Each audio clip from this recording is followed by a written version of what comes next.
Hello! మనలో అందరికీ rich అవ్వాలని ప్రతి ఒక్కరికి ఉంటుంది.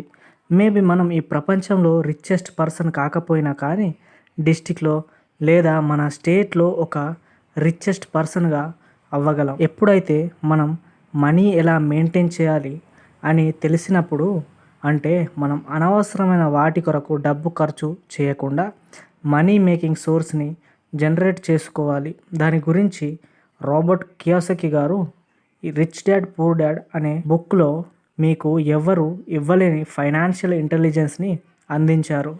మీకు ఇంట్రెస్ట్ ఉంటే కింద డిస్క్రిప్షన్‌లో లింక్ ఇచ్చాను. పూర్ పీపుల్ మరియు రిచ్ పీపుల్ మధ్య ఉన్న డిఫరెన్స్ గురించి తెలుసుకోవాలంటే మీరు ఖచ్చితంగా ఈ బుక్కే చదవాలి. మన జీవితంలో డబ్బు ఎంతో అవసరం. డబ్బు ఉంటే 100కి 99% ప్రాబ్లమ్స్ డబ్బుతోనే ముడిపడి ఉంటాయి. ఒకవేళ మీరు మిడిల్ క్లాస్‌లోనే పుట్టి మిడిల్ క్లాస్‌లోనే చనిపోతే మీ నెక్స్ట్ జనరేషన్‌కి మీరు లయబిలిటీస్, అప్పులే మిగులుస్తారు. అదే మీరు రిచ్‌గా చనిపోతే మీ ఎంపైర్‌ని, మీ అసెట్స్‌ని మీ నెక్స్ట్ జనరేషన్‌కి అసెట్స్ అందించిన వారవుతారు. లయబిలిటీస్ అంటే మనకు మనీని తెచ్చిపెట్టేవి assets.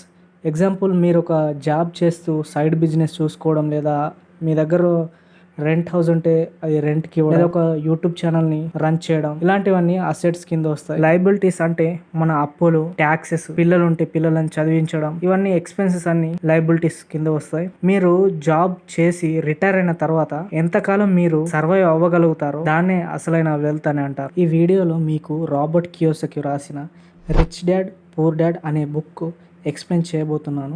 Robert Kiyosaki is a American business man, investor, author, motivational speaker, financial commenter. Current తన వెల్త్ ఒక $100 మిలియన్ ఉంటుంది. డబ్బు ఉన్న ఫ్యామిలీలో ఏం పుట్టలేదు. వాళ్ళ నాన్న జాబ్ మీదే ఫ్యామిలీ రన్ అయ్యేది. వాళ్ళ ఫ్యామిలీలో ఫైనాన్షియల్ ఎడ్యుకేషన్ ఎవరికి లేదు. అందువల్ల మనీ విషయంలో చాలా స్ట్రగుల్స్ ఫేస్ చేశారు. కానీ ఆయన అంత రిచ్ ఎలా అయ్యాడో తెలుసుకుందాం. రాబర్ట్ కియోసకి 1947 అంటే మనకు స్వతంత్రం వచ్చిన సంవత్సరంలో జన్మించాడు. రాబర్ట్కి 9 ఇయర్స్ ఉన్నప్పుడు రిచ్ చైల్డ్ చదివే స్కూల్లో జాయిన్ చేశారు.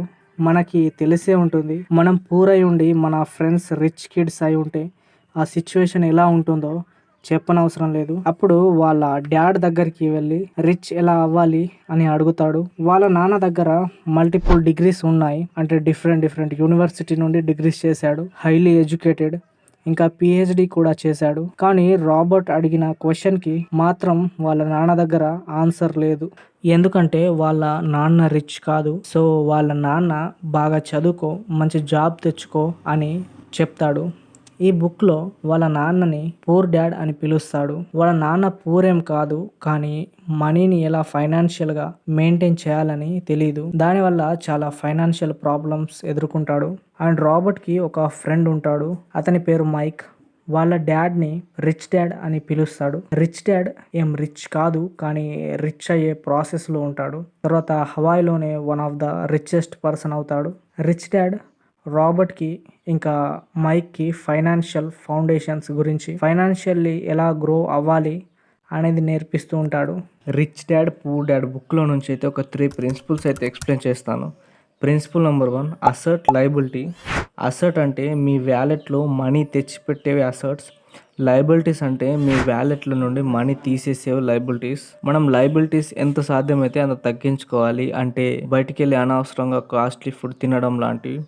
అసెట్స్ అంటే మీరు ఒక జాబ్ చేస్తే జాబ్తో పాటు అదర్ ఇన్కమ్ జనరేటింగ్ సోర్స్ అయితే మీరు క్రియేట్ చేసుకోవాలి. లైక్ యూట్యూబ్ ఛానల్స్ కానీ, స్టార్టప్ బిజినెస్ కానీ, రెంట్ రూమ్స్ కానీ, ఇలాంటివి ఏదో మీకు సోర్స్ ఏది ఉంటే దాన్ని మీకు వీలుగా చేసుకోవాలి. ప్రిన్సిపల్ నెంబర్ 2, రిచ్ పర్సన్కి పూర్ పర్సన్కి మధ్య క్యాష్ ఫ్లో ఎలా ఉంటుందో తెలుసుకుందాం.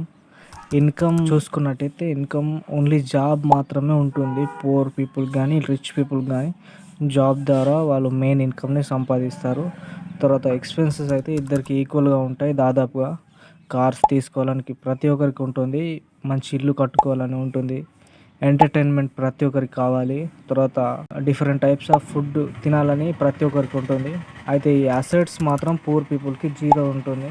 రిచ్ పీపుల్ మాత్రం అసెట్స్ బిల్డ్ చేస్తుంటారు. లైక్ స్టాక్ మార్కెట్లో ఇన్వెస్ట్ చేయడం కానీ, బిజినెస్ చూసుకోవడం, లేదా ఏదో ఒక సోషల్ మీడియా రన్ చేయడం కానీ ఇలాంటివి చేస్తుంటారు. లయబిలిటీస్ మాత్రం ఇద్దరికి ఈక్వల్గానే ఉంటాయి. Principal number 3, the mind set of poor and rich dad. Rich డాడ్కి లయబిలిటీస్ చాలా తక్కువగా ఉంటాయి, అసెట్స్ చాలా ఎక్కువగా ఉంటాయి. రిచ్ డాడ్ అసెట్స్ మీద ఫోకస్ చేస్తాడు, అందుకనే ఇన్కమ్స్ చాలా ఎక్కువగా ఉంటాయి, ఎక్స్పెన్సెస్ చాలా తక్కువగా ఉంటాయి. పూర్ డాడ్కి లయబిలిటీస్ చాలా ఎక్కువగా ఉంటాయి, అసెట్స్ చాలా తక్కువగా ఉంటాయి, అందువల్ల ఎక్స్పెన్సెస్ ఇన్కమ్ ఈక్వల్గా ఉంటుంది. దానివల్ల పూర్ పీపుల్ పూర్గా అయిపోతారు, రిచ్ పీపుల్ ఇంకా రిచ్ అవుతూ ఉంటారు. రిచ్ డాడ్ మనీని అసెట్స్గా ఎలా మార్చాలని ఆలోచిస్తూ ఉంటాడు. అదే పూర్ డాడ్ మనీని ఎక్స్పెన్సెస్కి వాడుకుంటాడు, కొన్ని సేవింగ్స్ కూడా చేసుకుంటాడు. తర్వాత ఇద్దరు కూడా ఎడ్యుకేటెడే. రిచ్ డాడ్ ఏమో ఒక బిజినెస్ స్టార్ట్ చేసి దాన్ని ఎలా డెవలప్ చేయాలని ఆలోచిస్తుంటాడు. కానీ పూర్ డాడ్ మాత్రం ఒక మంచి జాబ్ తెచ్చుకొని దాని ద్వారా బతకాలని చూస్తూ ఉంటాడు. రిచ్ డాడ్ ఏమో నాకు పిల్లలు ఉన్నారు కాబట్టి నేను రిచ్ అవ్వాలి అని అనుకుంటాడు. పూర్ డాడ్ మాత్రం నాకు పిల్లలు ఉన్నారు అందుకే నేను పూర్ అని అనుకుంటూ ఉంటాడు. పూర్ డాడ్ ఏమో రిస్క్ తీసుకోవద్దంటాడు, రిచ్ డాడ్ ఏమో ఆ రిస్క్ ని ఎలా ఫేస్ చేయాలని ఆలోచిస్తాడు. రిచ్ డాడ్ పూర్ అయినా కూడా తను పూర్ కాదు రిచ్ అనే ఫీల్ అవుతూ ఉంటాడు. కానీ పూర్ డాడ్ మాత్రం నేను ఎప్పటికీ రిచ్ కాదు అని అనుకుంటాడు. సో గైస్, వీడియో ఇంతే. నచ్చితే లైక్ చేయండి. ఇలాంటి ఇంకొన్ని వీడియోస్ కావాలంటే సబ్స్క్రైబ్ చేయండి. వీడియోలో ఏమైనా మిస్టేక్ ఉంటే కింద కామెంట్ బాక్స్లో కామెంట్ చేయండి. Thank you for watching.